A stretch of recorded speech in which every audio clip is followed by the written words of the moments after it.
First and foremost, I want to say congratulations on your win tonight. Nisa Rodriguez, you holding it down for boxing.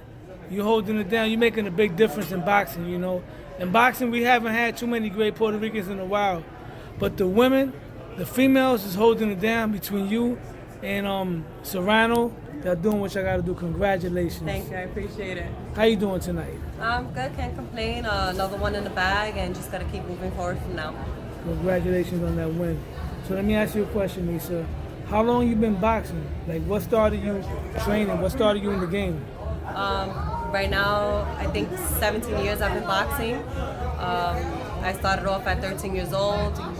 You know, coming from the Bronx, my father put me in something because I was getting caught up in the streets, and it's just been history since then.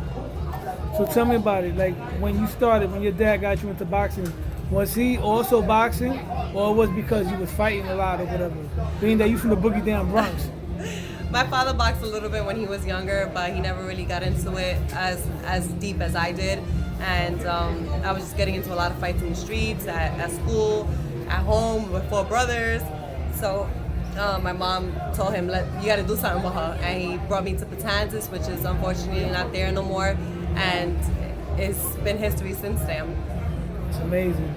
And what about boxing did you take and implement it into your life as far as the discipline and things of that nature? Everyday life in general. I mean, there's so much. When you think about boxing, you have to be disciplined, you have to be on time, you have to be courteous, you have to have respect, you have to take pride in not only yourself but your equipment. So that just became something of life. And the good thing is that with my oldest son, he's 15, he's also competing, and he's learning that. He's watched me travel the world and fight, and he knows what it comes with. And this is one of those sports you don't play. Like, either you're gonna do it 100% or you don't do it at all.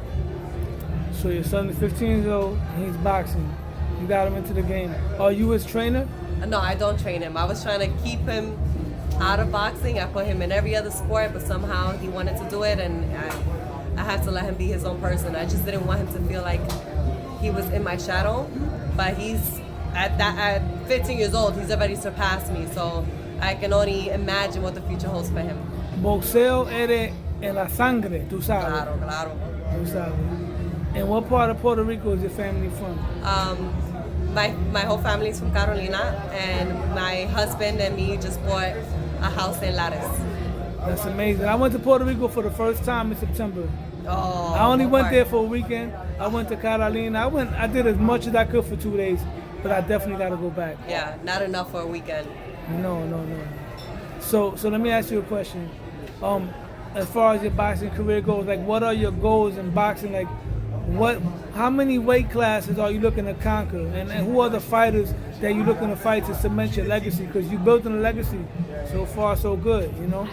Right now, we're coming down in weight. It's been a little hard. I'm not a regular boxer. I have a full-time job on top of the police department and my 3 kids.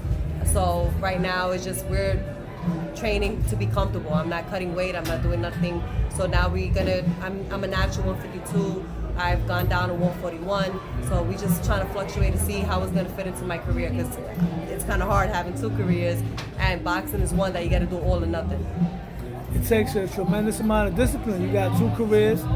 You're in the police force. You're a boxer, and then you got to maintain eating healthy. Yes. Tú no puedes comer, tú sabes, Acapurria, relleno de papa, todo eso. Oh my God. You know, you want to stay in shape. So what is your everyday diet looking like in terms of staying in shape, and how many pounds up from your normally weight class that you normally walk around with? Because you can't.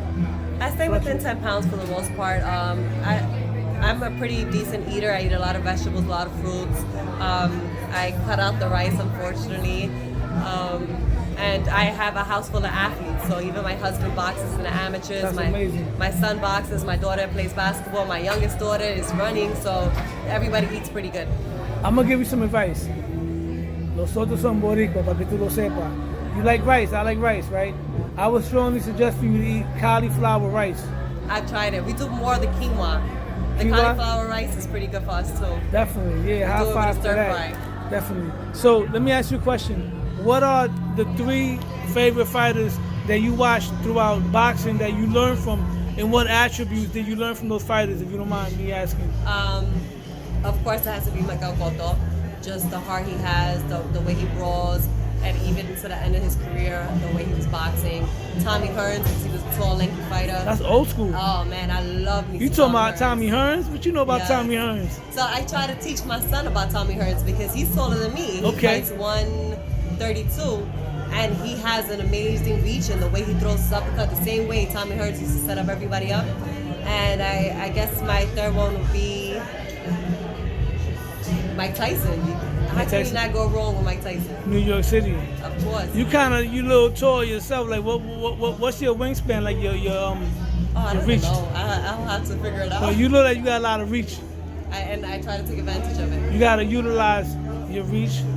So it's great that you watch the legends. Yes. You talk about Tommy Hearns. A lot of fighters today don't look at old school fighters, and I strongly suggest that you continue to, because they have the most skill set in boxing. You Trust know? me, we do it in my house. My son is the young Cesar Chavez, so, and he looks like him too with the curly hair and everything. So Okay. we definitely, you have to know your history in order to move forward. That's amazing, definitely. Well, this fight is over with. You got the W tonight. Is there a date for your next fight or not yet? No, not yet. We're looking at early year, so hopefully whatever comes up, and we'll just keep moving forward from there. Well, with that being said, can you tell everybody where they can find you on social media? You can find me on Facebook, Nisa Rodriguez, or on Instagram, sweet_destruction. And Well, street_destruction. Yes. Don't hurt nobody. I appreciate the conversation, allowing me to have this interview with you, and I look forward to talking to you again in the future. God bless you. This is Low Nose Boxing, and I'll follow you on Instagram. Thank you so much. God bless, and great luck to your future. You got a great one ahead of you.